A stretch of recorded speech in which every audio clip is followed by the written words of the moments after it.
कोई त्रिभुवन में जिसकी रक्षा नहीं कर सकता, उसकी रक्षा के लिए माँ भवानी दुर्गा अपना भयानक रूप धारण करके महिषासुर आदि दैत्यों का मर्दन करती। एक दुर्गा रूप में जब हरि प्रकाशित होते हैं तो त्रिभुवन में कोई सामने खड़ा होने वाला नहीं होता। माँ भवानी जिस समय अपने स्वरूप में आती, किसी की ताकत नहीं है। ये शुंभ निशुंभ इतने बलवान दैत्य थे, त्रिभुवन में कोई इनका बाल बांका भी नहीं कर सकता। स्मरण किया समस्त देवताओं ने तो भगवान से ही शक्ति का प्रादुर्भाव हुआ। इतना सुंदर रूप माँ भगवती का। शुंभ निशुंभ के पार्षद घूमते रहते थे, उन्होंने देखा, जाके बताया कि आपके महल में जितनी सुंदरियां उसकी दासी बनने योग्य भी नहीं, ऐसी सुंदरी का हमने दर्शन किया। बोले मेरा जाके परिचय बताओ। बोले ऐसा नहीं लगता कि आपके परिचय बताने से केवल आ जाएंगे। तो उनका अगर ऐसा नहीं तो केश कर्षण निर्धूता गौरवा माँ गरिष्यति, उसके गौरव को धूल में मिलाते हुए बाल पकड़कर घसीट कर हमारे पास लाओ। मार्कंडेय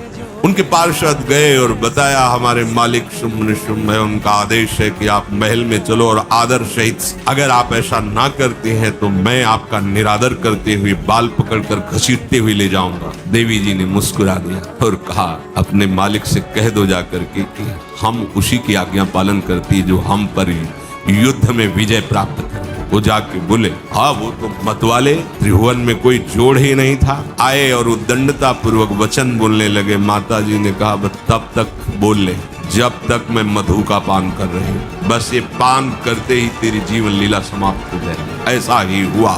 जो ही पान करके सिंह पर सवार होकर गर्जना की, सारा का सारा अहंकार धूल दूसरी दुबह काट के फेंक दिया।